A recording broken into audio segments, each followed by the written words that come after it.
the money. That's what I always say. You always follow the money. Yeah. This is Follow the Money with Mitch Moss and Pauly Howard on VSiN. Good to have you on board as we are live in downtown Las Vegas from the Circa Resort and Casino. 2 sexy games coming up on Sunday, Championship Sunday. Pauly, I know that you're anti-6 seed, but I think the Commanders are maybe a little bit different than your typical 6 seed overall. And to talk about it, JP Flaim joins the program now, host of a great show, The Sports Junkies on 106.7 The Fan in D.C., and he is on the Progressive Guest Line. JP, thanks for the time today. How are you? What's up, boys? You know, you say it's a different year. Hell yeah, it's a different year. This team was 4-13 a year ago. Yeah, so yes. You don't have like a ticket on the Commanders in pocket, like a 250 to 1 to win the Super Bowl like everybody else? Oh, I wish I did. Unfortunately, our show, we're not just blind homers. We're generally realists. So going into the season, I think out of the 4 sports junkies, only one had them having a winning record. Because even if you're going to turn around a team, when you're coming from 4 wins, even if you get a guy like Jaden Daniels, you don't expect this kind of turnaround to go from 4 all the way to 12 wins in the regular season and then 2 playoff wins on the road. Nobody saw that coming. Absolutely. Can you tell us a little bit of how bad it was with the previous administration and how apathetic the fan base was with Snyder? Well, I think you got to start with this. They haven't been to the NFC Championship Game in 33 years. And when I was growing up, I'm 54 years old. Okay. When I was growing up, this was kind of commonplace, getting to an NFC Championship game. Under the, with Joe Gibbs, they were in 4 Super Bowls in 9 years, won 3 Super Bowls. So that was kind of the norm.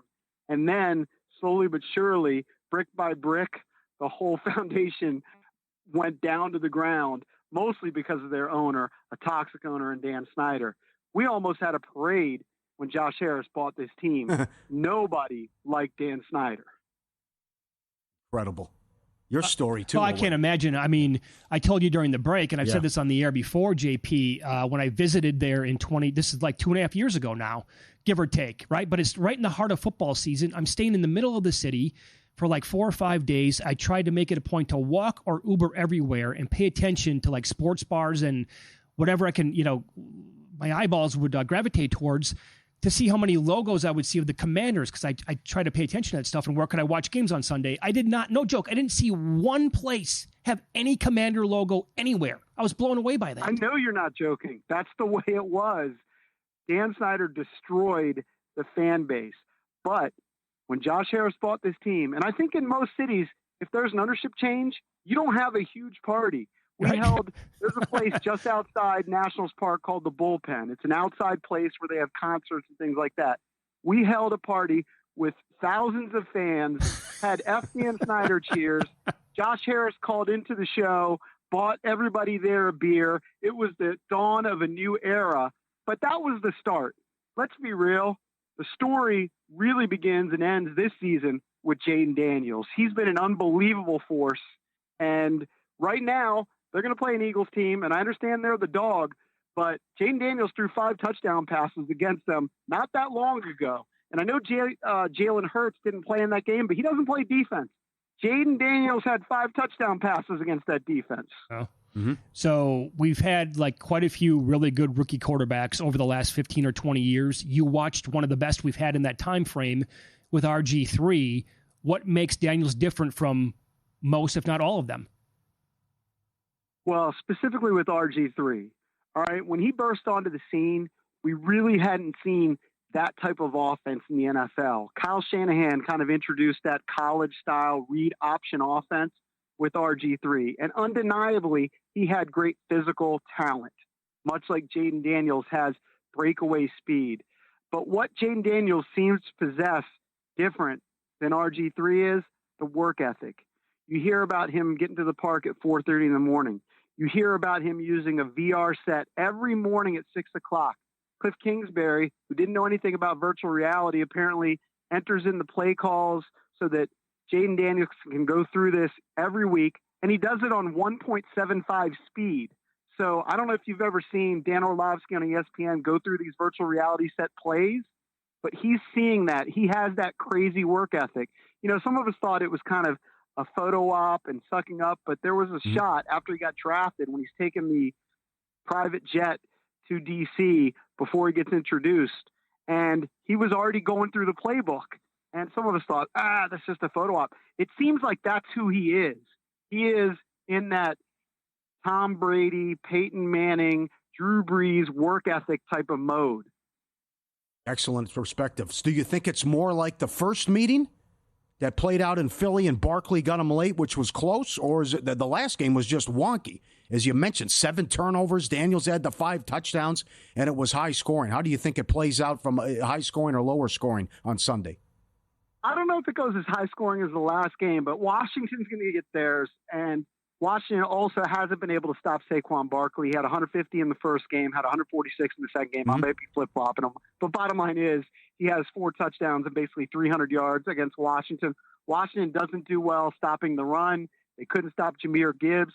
Thank you to Ben Johnson for not running the ball more, running more trick plays. Yeah. He kind of I'll tip my hat to him because that was a bit of an assist to Washington's defense. They could have just run the football. So I would suspect that they're going to run a lot with Jalen Hurts if he's healthy and Saquon Barkley. In that last game, when Jalen gets hurt, before he did, he had 3 carries for 41 yards. So Washington has a lot of problem stopping the run. If they're going to win the game, they're going to have to kind of do it like they did against Tampa, where they controlled the clock, put together long drives. They didn't punt in that game. And in the Eagles game, they didn't punt. That's the thing about Jaden Daniels and this Cliff Kingsbury-led offense. Mm-hmm.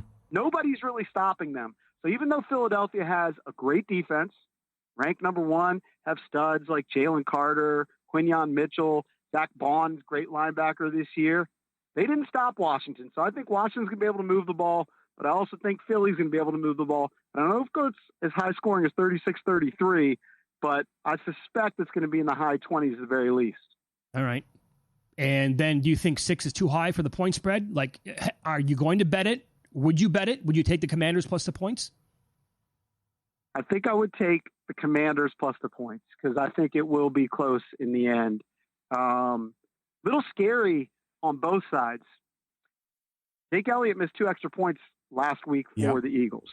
And the Commanders have this guy, Zane Gonzalez. He's like their 100th kicker this season. He's been somewhat solid, but he starts off the game last week, kicks it out of bounds, misses a field goal late in the game, which, look, it was meaningless.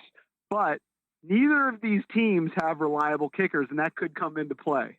Good point. Do you think McLaurin goes off? Who's going to go off in the passing attack? Could it be Ertz? What do you think? I mean, the thing about Jaden Daniels is, and you were talking about comparing him to RG3, he just seems so advanced. So if Philly goes all in to stop Terry McLaurin, he'll spread it around. But look, Terry's been great all season long. This really has been a season where he showed he is a true number 1 in this league. We always kind of wondered, but he's had just an array of horrible quarterback after horrible quarterback. Finally got a real quarterback, ends up in double digits this year in touchdowns, has another fantastic year. And in the playoffs, he's been arguably the best receiver in the playoffs. So I don't think Philly is going to shut him down. But if they do, Jaden's just going to spread the wealth. He'll go to Austin Eckler out of the backfield. He'll go to Zach Ertz, as you mentioned. De'Ami Brown all of a sudden has emerged. Sure. Did you have a prior commitment that you were at a UFC event and you had to track it on your phone?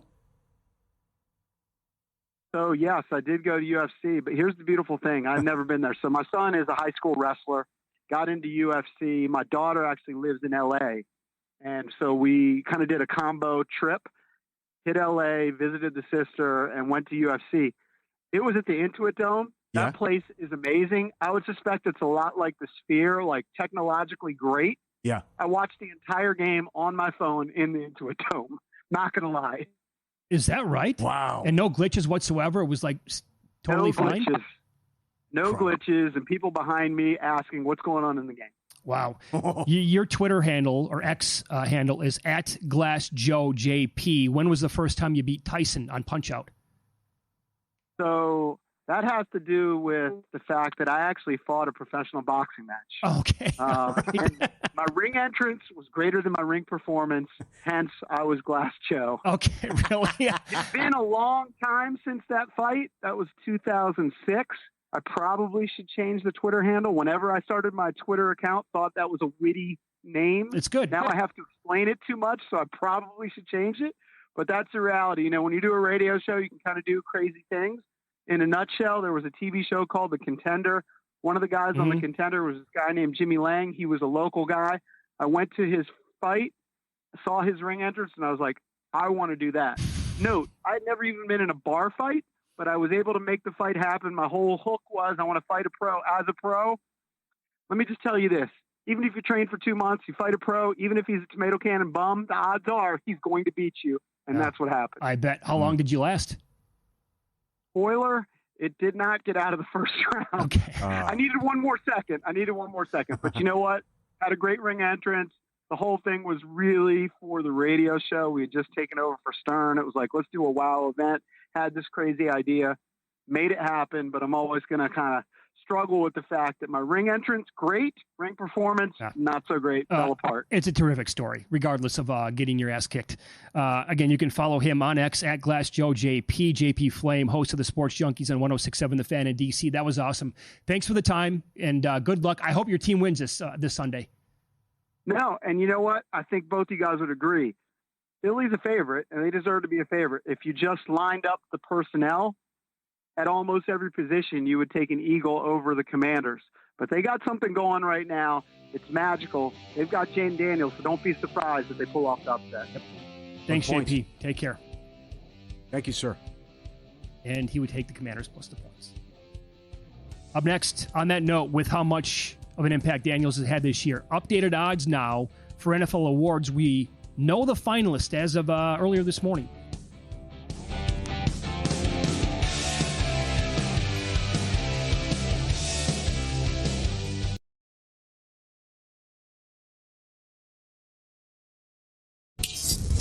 This is Follow the Money on VSiN.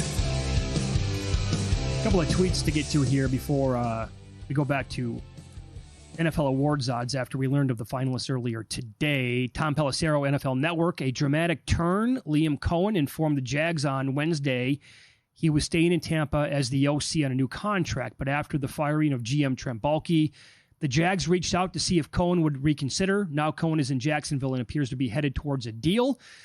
Adam Schefter added that the Buccaneers have had no contact today with Cohen or his reps. The team has made multiple efforts to reach him and is not, again, in Jacksonville discussing a deal to become the head coach. Well, before the show, he was at minimum 14-1 to become the next head coach there because of what happened. Yeah. Then they fire Baalke, and now he goes, okay, well, I'm interested now, I guess.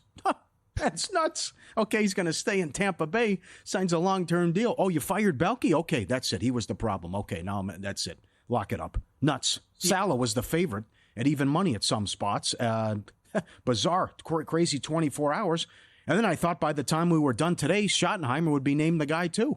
I actually went on his Wikipedia page because I'm in disbelief that the Dallas Cowboys are going to hire this guy, nomad and vagabond, going all over with this craziness with his resume and how they hated him in Seattle when he was the OC, yada and on and on. And it actually said on his Wikipedia page, Dallas Cowboys head coach.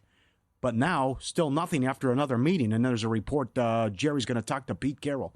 Oh, this is madness. I feel like we're getting punked with the Schottenheimer stuff to Dallas. Like, that can't be a real thing.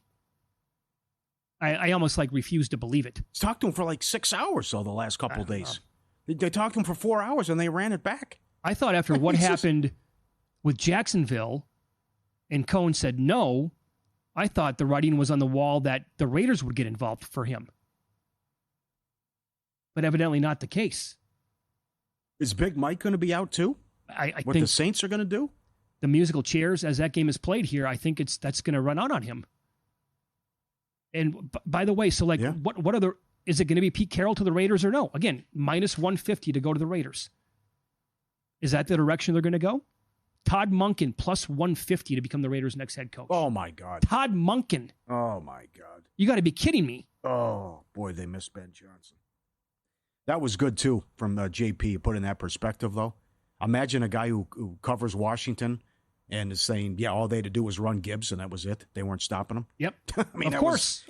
That's why Barkley has to scare the hell out of you, though, Sunday, because he's exactly right. Well, they're just getting chunks and chunks. They're 30th against the run for a reason. Yep. And it's like, let me get in my bag here, 3rd and 1. Let me try a Williams pass. It's like, Ben, come on. The first bet that I made after the games were over with this weekend and the odds were posted, I took Barkley's longest rush over 20.5. And then I saw like BetMGM tweeted out like 99% of the bets were on that bet to him to go over 20.5 yards. Is it that obvious? I guess maybe. Yeah. Like he's going to hit a home run at some point. But 130.5 now with the rushing yards? Yeah.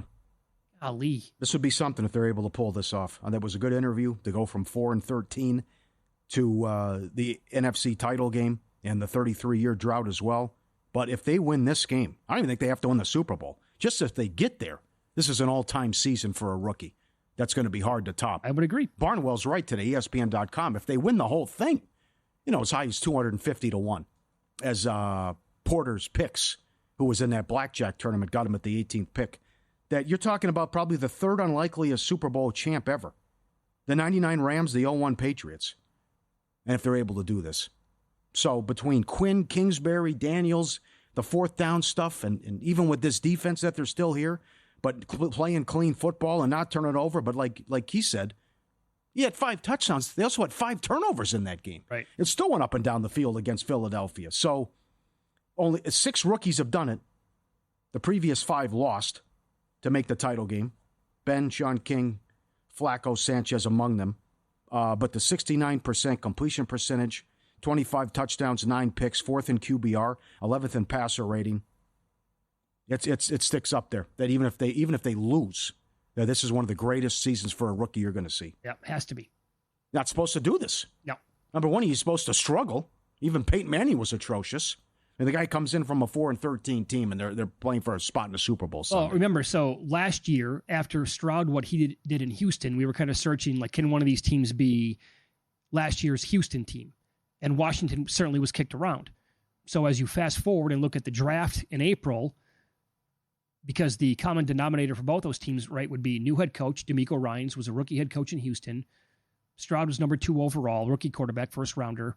And then Quinn came in, new head coach for the Commanders, and they drafted Daniels. So, like, what's going to be that pair for a team that's going to have, like, zero to little consideration whatsoever? And you're only going to have probably, 2 first-round picks at quarterback with Ward and Sanders? I can't imagine that we're going to have that scenario again next season. Mm-hmm. They'll be the 8th team since 2000 to enter a playoff game on the 4th game or later of a road trip. Those previous teams are 0-7 straight up and 1-5 and 1 ATS. I asked Gannon about that yesterday. I'm shocked that's that many times. 8th team since 2000 that's happened? 4 straight road games here. Yeah, that's a lot. But, yeah, they won, but certainly they got a ton of help from Detroit and Goff in that game. So think about this, again, because the NFL announced today the finalists for every award. And some offshore books reposted odds today. I'll give you those coming up in a minute. But think in the offensive rookie of the year market, if you had a nice ticket, and Jonathan Von Tobel here at the network does have a nice ticket on Brock Bowers, huge number. On Malik Neighbors, which before the season, I think the highest was like 16-1.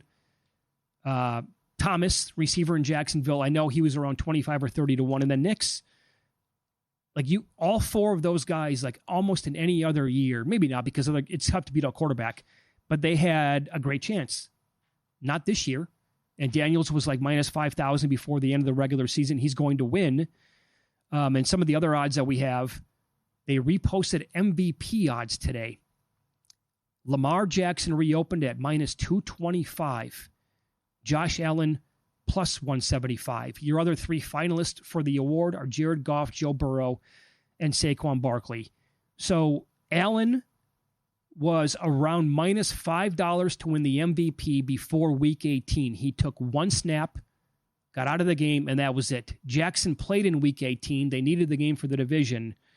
And then, not that long ago, when Lamar Jackson was named first-team All-Pro, he flipped from plus 350 to minus 375 on that day because a lot of the same people who vote for the MVP also have a vote for who gets named to the Pro Bowl team.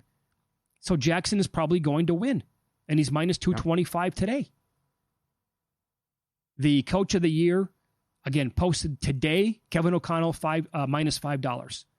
Dan Campbell 4-1. Andy Reid, Dan Quinn, Sean Payton are the other three finalists. People have been asking me throughout the day, is Dan Campbell worth a bet? And is Josh Allen worth a bet in the MVP market? I don't think so. I think Jackson wins the MVP. And I personally don't think that Campbell and the Lions beating O'Connell and the Vikings in Week 18 will be enough to change voters' minds. Oh, doesn't it? After what you saw Sunday night and then what he did in the playoff game, don't you have more respect for O'Connell? Yeah, truly. Sam Darnold showed up, the old Sam Darnold, seeing ghosts and hanging onto the ball. Yep. And it's not accurate. And again, Sam Darnold was minus 135 to win Comeback Player of the Year before Week 18. Throws up that stinker against the Lions on national TV. Yeah. He is now plus 550 to win. Joe Burrow is minus $7. I think it's a little bit of that, but also that they feel compelled to give Burrow something. They are going based on the season he had. He's a finalist for 3 different awards: MVP, Comeback Player of the Year, and Offensive Player of the Year. He's not winning Offensive Player of the Year. That's going to go to Barkley. He's not winning the MVP. How about the tidbit on the last game? Barkley wanted the record. They talked him out of it. Yeah. It was reported the opposite. Yeah, I know it. I never heard that before. Yeah. That's huge. Of course. He wanted the record, but the Eagles said no. Told them flat out he wanted that he it for the record. offensive line. He wanted it for the O-line. That's right. Oh, that was nuts. Damn. Horse racing action heating up in South Florida with the $3 million Pegasus World Cup on Saturday, January 25th. And our friends over at First Bet have you covered with everything you need to hit it big. Sign up for a new First Bet account using promo code VSIN200. Claim a $200 sign-up bonus. Download their free Pegasus World Cup wager guide and get up to $10 back when your horse finishes second or third in the biggest races at Gulfstream Park. Head over to firstbet.com, promo code VSIN200. Firstbet.com, promo code VSIN200. Get it now. All right, how many bets do you have so far, by the way, this weekend? Kelsey over, Kincaid over. I'll do a no defensive touchdown in the Bills game. I think you have to, right? I thought of you, actually, when I was looking at that game. Yeah. Shouldn't be turnovers there. McLaurin over. I like McLaurin most receiving yards in the Eagles game. I think it's plus 220. And you know who I want? And our last guest brought him up. I want more De'Ami Brown. Yeah, that could be. That kid is good. Yeah. And the Charge made some good points with some props as well. But, Chief money line, too, in Washington, plus the points. Brian Sachs on the program coming up next. He had one of the 8 entries at cash in Circa Survivor. It's a wild story that involves buying an entry in Week 3, having total control of the pick, and then not being able to watch his selection in the final week of the season.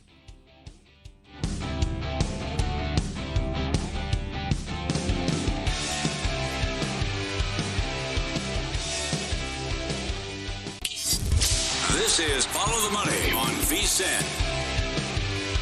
All right, Pauly. So the regular season in the NFL closed up shop a couple of weeks ago. This story has been told a couple of different times here on the network since that time. We had 8 entries who split Circa Survivor this year. The, again, overall pot was $14.2+ million overall. Derek Stevens came on the show, told an amazing 5-minute story. The one entry was named Vodka Johnny, and how they sold the ticket. They had a brother involved. They didn't tell the brother after he wanted to tap out, like, hey, we sold it and we won, whatever. He wasn't even here in Las Vegas celebrating the final week. Incredible job by Derek Stevens telling that story, but I think there's a little bit more to it. So we reached out to the guy who actually bought the ticket. His name is Brian Sachs, and he obviously ended up cashing here at Circa Survivor to come on and offer some clarity to this overall crazy story. And he is on the Progressive guest line. Brian, thanks for taking a couple of minutes out of your day today. How are you? I'm doing great, guys. How you guys doing? Doing really well. Good, so sir. Set the scene here for us. You bought the ticket originally. What week was that in, and how much did you pay for it? So I came in, like many, I got eliminated early on. Been doing this for a couple of years, and obviously a significant amount of people got eliminated early, and I ended up utilizing Survivor Sweat for the second year in a row and took over this entry Week 3. And and then kind of rode it until the end. So part of the fine print then, when you bought it on Survivor Sweat, you would, I'm guessing you told them that I must have full control of the pick? Yeah, I mean, that was a big thing for me, getting back in that early. I figured, if I waited any longer, it would obviously cost more. And also it would be tough to get majority, of the picks or doing the picks and making them yourself. So I wanted to get back then. That was the only way I was going to do it. Okay. And do you remember what you paid for that entry? I can't remember offhand. No. Okay. And overall, do you know how many people are actually on the ticket?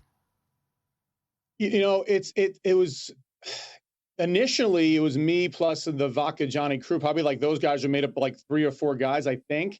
And then obviously whatever they ended up doing along the way in terms of possibly, selling a couple of, a little bit of it, that could have happened along the way. So I know ironically, Greg, Jones, I think that's his last name, was a part of it. And I was a part of his last year. So that was kind of ironic that he was a piece of mine this year. And then I was a piece of his last year.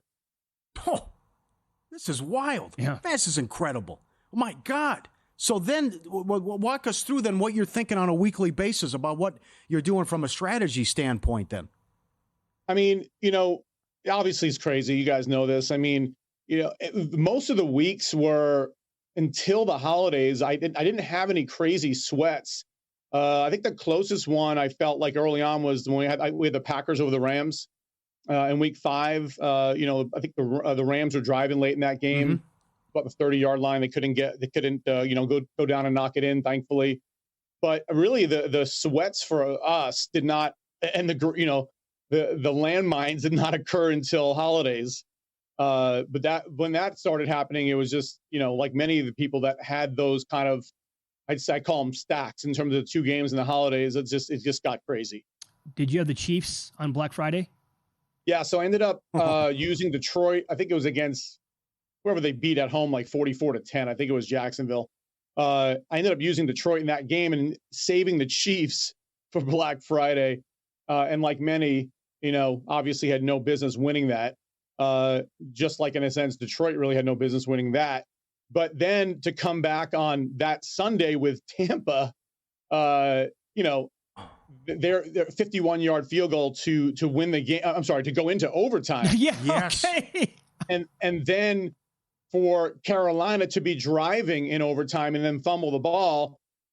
And you figure at that point, I don't know, I think there was about 4.5 minutes left in overtime. There's a good chance for a tie. And I just know, I think one of Tampa's running backs broke a pretty big run to open that up a little bit. So, yeah, I mean, those 2 games right there, I mean, man, the Chiefs and Tampa were rough, to say the least. That's in a span of 48 hours. Yeah. Yep. I remember I couldn't get my eyes off of the Tampa Bay Carolina game. Yeah, ironically, I was in a movie with my family on that Tampa game, and I was already having some stomach issues, and that was a tough one. Yeah. Do you try not to watch games because it's too stressful? I kind of do try not to sometimes, especially if I'm with my family doing stuff. I have 2 kids, 2 girls, and I just try not to stress out. So in that case, obviously, I was in a movie with them, so I stepped out 1 or 2 times. But thankfully, Tampa figured out a way to win that game. And ironically, guys, the next week, I'm thinking to myself, all right, I got past that. I am one of only 10 entries on Philly over Carolina. I'm thinking, all right, it's a rocking chair game, sit back. But they obviously went through the motions and they should have lost. Well, they really should have lost as the Carolina rookie receiver, dropped that ball going into the end zone. So that was one I was actually looking forward to, just kind of getting a little time to, get a little break. But thing is, those 3 games in a row, Chiefs, Tampa, and coming back with Philly were rough. This is an incredible story. So let's wrap it up then. How about save the best for last? You use Arizona with the $1 million on the line, but also before the Arizona game kicks off, there's total carnage. I mean, it looks like there's good. Oh my God, they're all losing at that point. The teams that were used in the early games, a couple go to overtime. The Green Bay finish. What happens with Tampa? And then you already have something playing with your family. Yeah, I had this trip planned. My girls were on winter break, and there was we had planned this. And I live in Arizona, and it was a staycay, and we were in the middle on a Hummer SUV, one of those tours in the middle of the desert. And I had used Arizona. Yes, it was between Arizona and the Colts. Did not have a lot to choose from, and just went with Arizona. I was actually concerned about Dobbs. He played for Arizona last year, and he's obviously had some crazy wins or things he's been able to pull out in the last year or 2. I was concerned about, but the game actually played out like I thought it would. I thought it would be a shootout, but I just felt more comfortable with Arizona. And yeah, I mean, that was part of it, having them late, and then the other guys, potentially something happening early. Ironically, though, I wouldn't have been able to hedge much more because I was in the middle of the desert. So. Okay, so you're in the middle of the desert. There's zero communication with anybody other than your family, right? And you have like no access to Wi-Fi or to get scores whatsoever. Correct. Just a lot of breathing and focusing on just being there with my family. I literally had nothing. It was during that time frame, and then obviously I got a bunch of phone calls later coming in from Scott, who is actually Johnny's younger brother, who was the guy who talked to Derek. They were in Vegas, and I was not, of course. And then so that all happened, and leading even up to that, as you guys know, I had Seattle and I had the Rams the week before against the Cardinals. So I mean, it was never ending. But you ended up hedging though on the 49ers in week 18 before you took off for that trip. Yeah, a little bit. Yeah. I had planned on doing the same with the Colts. I had actually won a couple of middles with the Bears against Seattle and then the Cardinals against the Rams. I ended up doing well with those. But man, I mean, it's funny because people don't really get the concept sometimes, like, oh man, why are you choosing some of these teams at the end? I'm like, that's what I had left. Yeah. I mean, it wasn't pretty. So your advice on hedging like next year and in general anyway, I like what you said there. You middled a couple of games, right? Because you can win both bets. I get that question all the time. Should I take the points or take the money line? And it depends on, everybody's a little bit different here, but did you take a little money line as well or just the points in those situations? I took a little money line, but mostly points. I mean, like obviously the guys that had, the Saints, all those points, you got it. And then, if you have big lines like that, you have a great opportunity to middle it. You got to go for it too. I understand trying to optimize your ticket, but man, and the only thing I would also recommend to people next year is, you got to save as many teams for these holidays as possible. You just never know what's going to happen in terms of injuries. I had Pittsburgh, Chicago, and Seattle for, Christmas weekend. And you got to kind of know that, hey, save as many as you can because you have no idea what's going to happen. You have no idea. Anybody can get hurt at any given time, no question. Second year in a row you bought off, so you must love, obviously, getting involved on like Survivor Sweat. Yeah, and I also, not to toot my horn, I think I told you this when I was on the phone with you, Mitch, I ended up hitting a quarter a couple of years ago in the other contest. I took down a quarter. Well, that's when my wife started getting excited about this stuff. So, and then obviously my attention started switching to Survivor. And then last year, through Survivor Sweat, those guys do an awesome job. I was able to latch on to Greg's. He was obviously making the picks on that one. This year was reversed. I'm making the picks and he's on mine. And we wrote it both, and we talked to each other at the event last week. That's amazing. So what are you thinking next year? And we're down to like 30 seconds here. Can we get to 20,000 people in Survivor?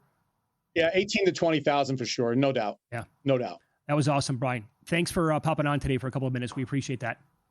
Yeah, no worries, guys. You guys do an awesome job. Thank you. And good luck this weekend. There you go. Brian Sachs on the Progressive Guest Line. So good. This story, I can't get enough of this. I can't wait for the documentary. Now I want to talk to L.A. Jones now. So, yeah, right? He's an awesome character. Yes. Oh, my God. I got a family trip planned. The middle of the desert. Oh, wow. In Pocket Plays coming up next, and Follow the Money. It's VSiN, the Sports Betting Network.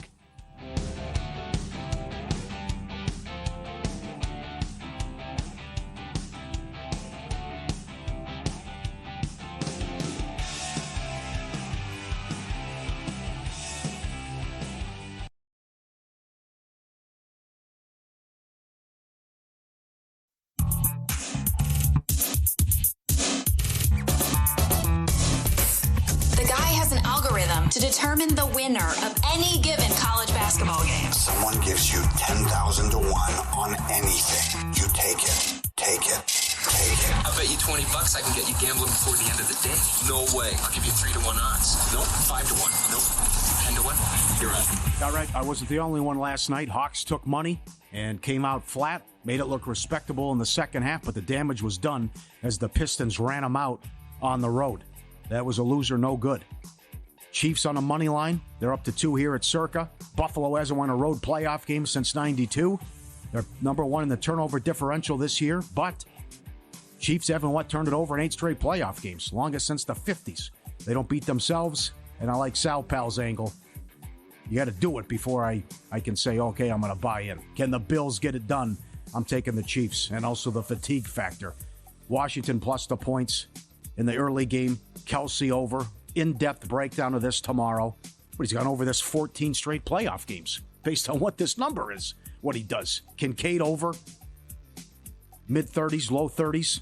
Bills, Chiefs bad against tight ends. Let's get back on this train. Let's cash some of these. Come on now. They're ready to drop the puck coming up here. Let's get on 2 of them. Goal in the first 10. Flyers, Rangers. Both $1.45. Goal in the first 10. Red Wings and Montreal. Detroit on a 16-2 run. Flyers on an 11-1 run. Also, if you want to dabble, the Bruins on 11-1 run. They're at home against Ottawa. That's only $1.22 here at Circa. You also have Seattle at home tonight. They're on an 11-1 run. And the Sharks at home are on a 13-3 run. That's all yes, goal in the first 10. Let's get them. Okay. A couple of days here. So grading some previous ones. Ohio State did win the national title, plus 115. The rollover. Yeah, I was doing that as well. Did they get the MVP right? God, no. I didn't have a problem with it. Oh, yeah, right. Because you had your cousin, right? He was 17 of 21, though. Taking him right down the field. Yeah, Junkins had what? Yeah. $110 and 3 touchdowns? Yeah, sure. Yeah. It's all Howard. Pending. Chiefs money line, minus 120 as well. Barkley, longest rush over 20.5 yards. DraftKings now is up to 25.5 yards. That's really wow. Oh. All right, for tonight, I'm on the Lakers, plus 6.5. I'm on LeBron. I bet him earlier at plus 5. Like Nigel Seeley once told us, don't be a moron, put more on it. If you want against the market, can get you, but horrible spot for Boston tonight. They're not playing well either. No, they haven't been for a while here. The Clippers sat their 4 best players, and it went to overtime. So I got to take the points with the Lakers here. Yes. Come on. Take your tailgate to the next level. Got to try Sewell's Barbecue.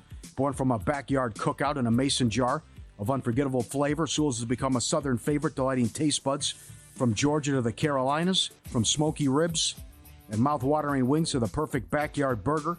Sewell's turns every bite into a flavor-packed experience. Order now, Sewell'sBarbecueSauce.com. Sewell'sBarbecueSauce.com. Flavor this good, just a click away. Southern hospitality never tasted so good.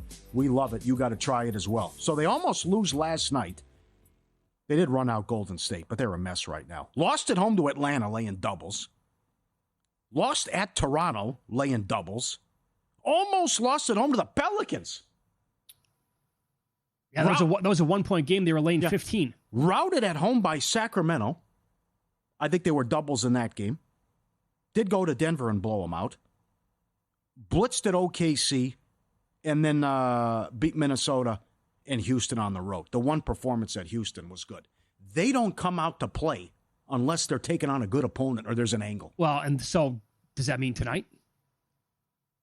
Does that mean I'm on the wrong side tonight? Then, national TV game, but that's they do come out to play against good teams. They do. Yeah. So it's against the bad teams like last night. I would think I'd get a huge performance out of LeBron and AD, though. I think AD is going to go nuts tonight. Yeah. And LeBron probably will have a really good game as well. Reeves checking in, 8-9 dimes in the game probably. And then this game could also boil down to, hey, the Celtics are going to take 49 threes. Are they going to hit 25 of them, or do they hit 13 of them? That's right, and that's why they've been losing games, because they were like in the low 30s or high 20s, whatever their percentage has been, going back. So, great card tonight in the NBA. My apologies, a little slow out of the gates today. Gone for the last 2 days. I will say the one saving grace or the silver lining of being sick is that I caught up on at least one TV show. Hit me. I finally watched a Squid Game. You never seen it? Never, nothing. Really? No idea. What'd you think? It was incredible. You didn't know what you're getting into. That was nuts how it did, yeah. Episode 1, I have to tell you, is like a 9.8 out of 10. The green light, red light. Yes. And how it starts with that guy's background and how he's like a degenerate and he's way in the hole and he's buried. You think they're taking people out right away? Yeah, green light, red light? Stand still. Whoop. So I would assume, because whatever, I heard some things like the splatter gets out of control or something like that. Yeah, I didn't know. I had no idea what I was walking into. This is unbelievable. Now, I think my favorite scene of the whole, and it's the most downloaded show ever. Is that correct? My favorite scene was probably the tug of war scene. Yeah. When the old man is telling him, now listen to me. When I was a kid, this is what we would do, and we would win all the time, and we would be short, and we'd be weak, and we'd go against bigger boys, but yet we would still win. And going through that whole process and the way they shot that, oh my God, I had to go back and rewind that scene. It was so good. I'll go back and watch that now. Oh, I loved it. Yeah. Now, having him at that twist at the very end to have him in, nobody sees that coming. I also don't know if it was necessary, but maybe that ties into season 2, which I have not seen yet, obviously. But I busted that out like in a night, 18 hours probably. Good job. Where you at with Penguin? Penguin? That'll take another 3-day absence from work to get me caught up. You did do Landman, though. Yeah, I'm in the middle of that. Have you done Lioness? No, that'll be next. My plan is Landman and then Lioness, knocking those out like that. All right, got to do that. Yeah, I did. Landman, a very good start to that show. It was phenomenal. It was a great finish. Yeah. Another quick rant. Let me tell you, as somebody who gets like a cough every single year, hear yourself in January. I do. Yeah. I work out like. When's the last time you worked out? It's been a while. Been a long time. Like the Peloton, whatever. I do that 5-6 days a week. Right. Yeah. Watch what I eat. Healthy. I get a cough for an extended amount of time, like every January. Book it. It's going to happen. Right. I had the coughing attack on the air on Monday. It's completely embarrassing. You can't do a show like that. Up at night, couldn't sleep Monday or Tuesday night, coughing my lungs out the entire time. Let me just tell you that because this happens to me every single year, the over-the-counter medicine that we get, I don't know, maybe it's globally, but certainly in this country, it's pure garbage. And I've been saying this for 10 years now at least. Nothing works. Can somebody please tell me something other than going to a doctor and sitting there? Like you, though, the urgent care was in and out in like 15 minutes the other day. I couldn't believe it. But there's no like remedy that works. The cough syrup that you can buy, garbage, all of it. Terrible. Nothing works. I had one doctor tell me yesterday, none of it is good. And in fact, the stuff that we can prescribe, it's also like no good. Interesting. I'm like, oh, that's great to hear. The stuff I got was fantastic, I thought. I took care, but... and it actually worked? Yeah, but also urgent care, it's you're up against it. I mean, you got to get lucky. You have to get in there early. You have to go to the right location. Right. And if not, if it's... You'd be sitting there for a couple hours, but yeah. All right. Damn. So did you see this? You're betting other props as well, like will every team score a touchdown or a field goal in these games? You hit one last week that was 6-1. Mm-hmm. What was that? That was every team to have a touchdown and a field goal. Okay. FanDuel was offering earlier in the week. Now we're down to the final 4 teams here, Pauly. This always gets a lot of action because people don't think it seems that hard. We've been on it the last 2 weeks. It hasn't hit, but it's rushing touchdowns. Well, they went, okay, they're offering more this week. Will each team, now this, again, 2, where'd you come up with 2? Yeah. But will each team score 2+ rushing touchdowns in the games on Sunday? 100-1.